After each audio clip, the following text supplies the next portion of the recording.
আপনি দুশ্চিন্তার মধ্যে আছেন, নিরাশার মধ্যে আছেন, পেরেশানির মধ্যে আছেন, ডিপ্রেশনে আছেন, একাকিত্বে জীবন কাটাচ্ছেন। আপনি যদি দুশ্চিন্তা, পেরেশান, ডিপ্রেশন থেকে মুক্তি পেতে চান, রেহাই পেতে চান, তাহলে আপনি একটি দোয়ার উপর আমল করতে পারলে আল্লাহ রাব্বুল আলামিন আপনার দুশ্চিন্তা, ডিপ্রেশন, একাকিত্বের জীবন দূর করে দিবে, ইভেন আপনার ঋণও দূর করে দিবে। এই প্রসঙ্গে সুনানে আবু দাউদ হাদিস নং 1555 হযরত আবু সাঈদ আল খুদরি রাদিয়াল্লাহু তাআলা আনহু বলেছেন, বিশ্বনবী সাল্লাল্লাহু আলাইহি ওয়াসাল্লাম একবার মসজিদে প্রবেশ করলেন। মসজিদের এক কোণার মধ্যে দেখতে পেলেন আনসারী এক সাহাবী আবু উমামা রাদিয়াল্লাহু তাআলা আনহু একাকী বসে আছেন। আল্লাহ রাসূল সাল্লাল্লাহু আলাইহি ওয়াসাল্লাম জিজ্ঞাসা করলেন, কি ব্যাপার, তুমি তো নামাজের ওয়াক্ত ছাড়া ভিন্ন সময়ে বসে আছো? তখন ওই আনসারী সাহাবী আবু উমামা রাদিয়াল্লাহু তাআলা আনহু বললেন, আল্লাহ রাসূল, আমি তো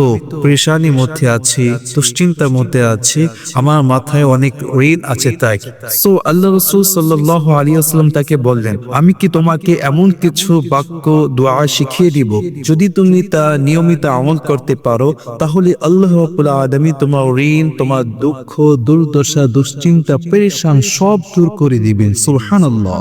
সেই দোয়াটি হচ্ছে, আল্লাহুম্মা ইন্নী আউযু বিকা মিনাল হাম্মি ওয়াল হাযান ওয়া আউযু বিকা মিনাল আজজি ওয়াল কাসাল ওয়া আউযু বিকা মিনাল জুবনি ওয়াল বুখলি ওয়া আউযু বিকা মিন গলবাতিদ দাইনি ওয়া কহরির রিজাল।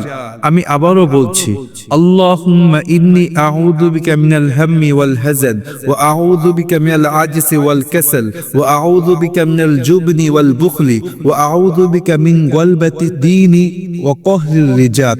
যদি আপনি এই দোয়াকে নিয়মিত পড়তে পারেন, তাহলে মাস্ট অবশ্যই আল্লাহ রাব্বুল আলামিন আপনার ডিপ্রেশন, আপনার দুর্দশা, আপনার দুশ্চিন্তা এবং আপনার একাকিত্বের জীবন দূর করে দিবে। ইভেন আল্লাহ রাব্বুল আলামিন আপনার ঋণের বোঝা দূর করে দিবেন। সুবহানাল্লাহ। ইনশাআল্লাহ আমরা সকলে এই দোয়াটির উপর আমল করার চেষ্টা করব।